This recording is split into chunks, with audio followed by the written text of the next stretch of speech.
Nagsigang ako ng hipon pero walang tubig. I use all the liquid from the vegetables that I use. This is the waterless method cooking when you make sinigang using rubber cookware. Enjoy, everybody.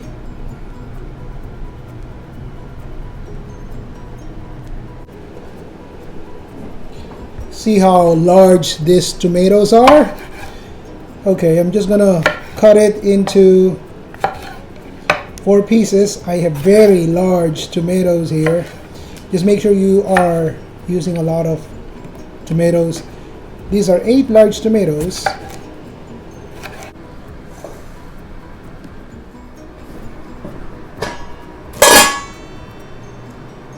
Let's add all the tomatoes into my pot. And for our waterless sinigang, I am using the 8-quart stock pot with a lid by Raba Cookware.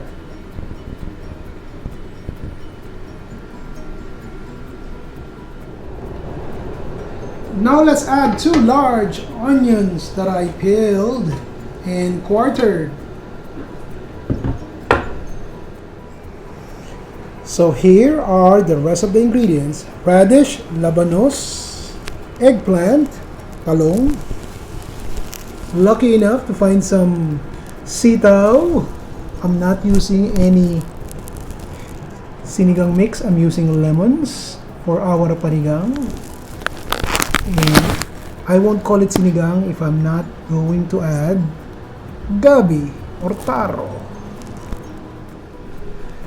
Okay, let's add the taro or the gabi. I peel the gabi and I cut it into small bite-sized pieces, everybody.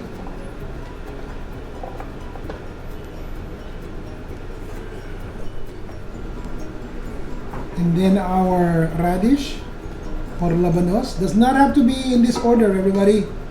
Okay, I'm just putting it all together. Let's add the eggplant.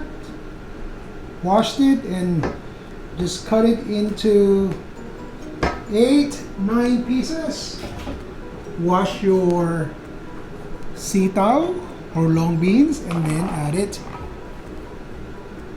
to the pot. No water, no water. Alright, I have a strainer here and I will add juice of 2 lemons. Remember, I'm not using any sinigang mix.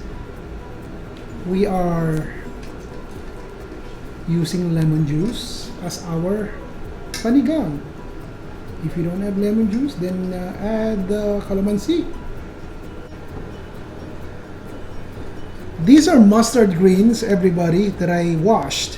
Alright, I prefer mustard greens for my sinigang, but if you have kangkong, use kangkong. You have spinach, use spinach, okay? But this is mustard greens that I washed. I will top the vegetables with the mustard greens.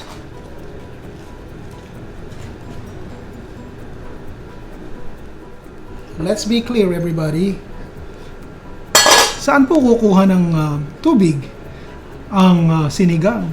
We are going to get all the liquid from the vegetables that I am cooking. See how much tomatoes I put and how much onions I put and how much greens I use, because all of these, remember, 75% of all these vegetables is made of water. Just make sure ito pong paligid is nakasara ng maayos. Alright, so just press all your vegetables here. Okay? And close it. Now, it's locked. What I'm gonna do is I will put the pot into the stove and I will use medium heat. You do not want to use high heat because what it will do is it will just dry out all the nutrients and all the liquid that you are so trying to accumulate to achieve the waterless cooking. This rubber cookware. When you use it for waterless cooking, always remember, use between low to medium heat, and do not open. Huwag kayong bukas ng bukas. Dahil vegetables lang naman yun eh. Like, kasi most Filipinos say, oh, luto na ba? Luto na ba? But you guys have to remember that every time you open this, it releases the vitamins and the nutrients plus the steam that it's collecting to accumulate all the liquid. Leave it alone, all right? And as soon as we expose the cookware into heat, it will start building the steam, and the liquid will accumulate. Got it?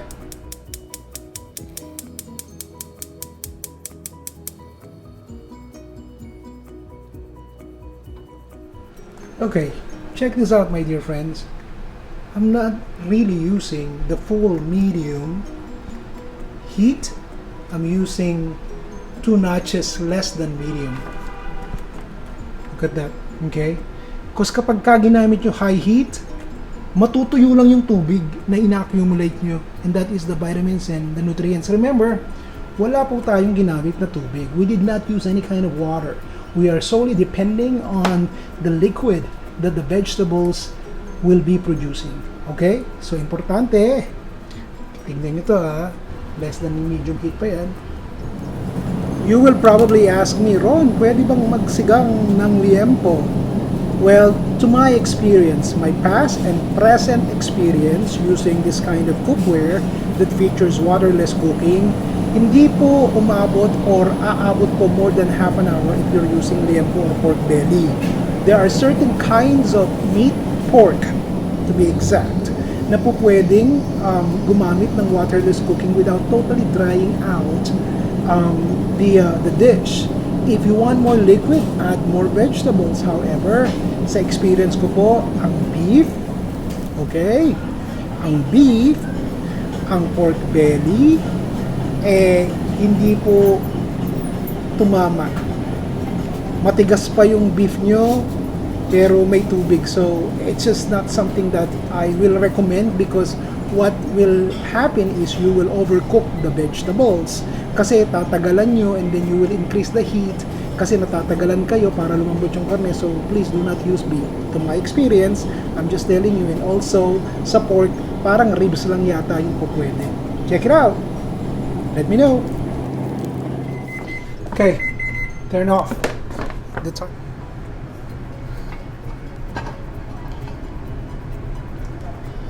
Okay. Itaktak nyo yung moisture doon, everybody. Okay?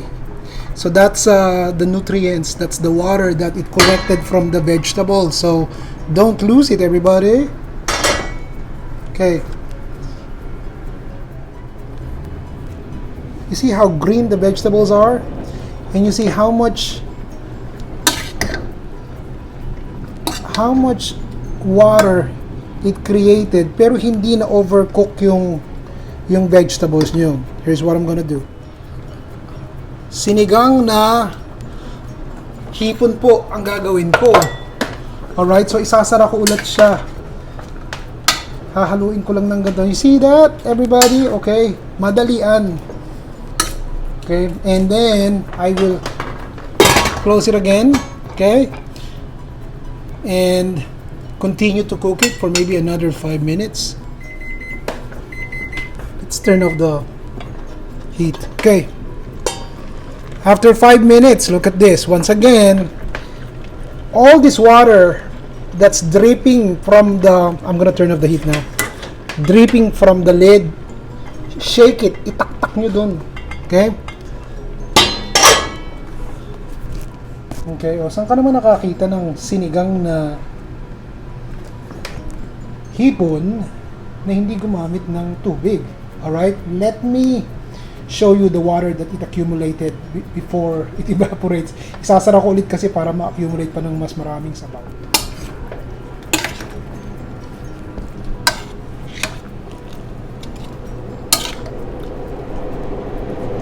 See that?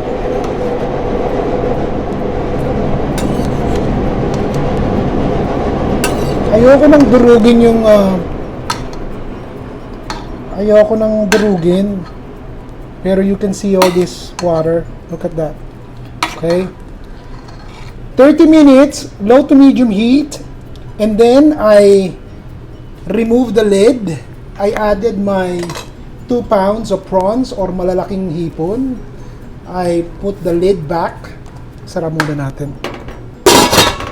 I put the lid back and cooked the hipon for 5 minutes between low to medium heat, and then I just opened and showed it to you. That was it.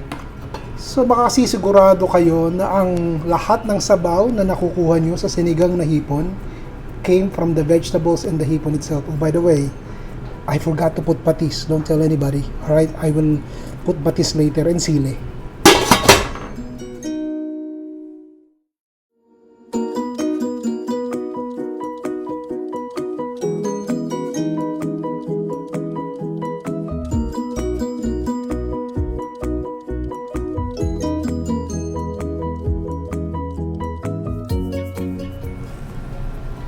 Nagsigang ako ng hipon pero walang tubig.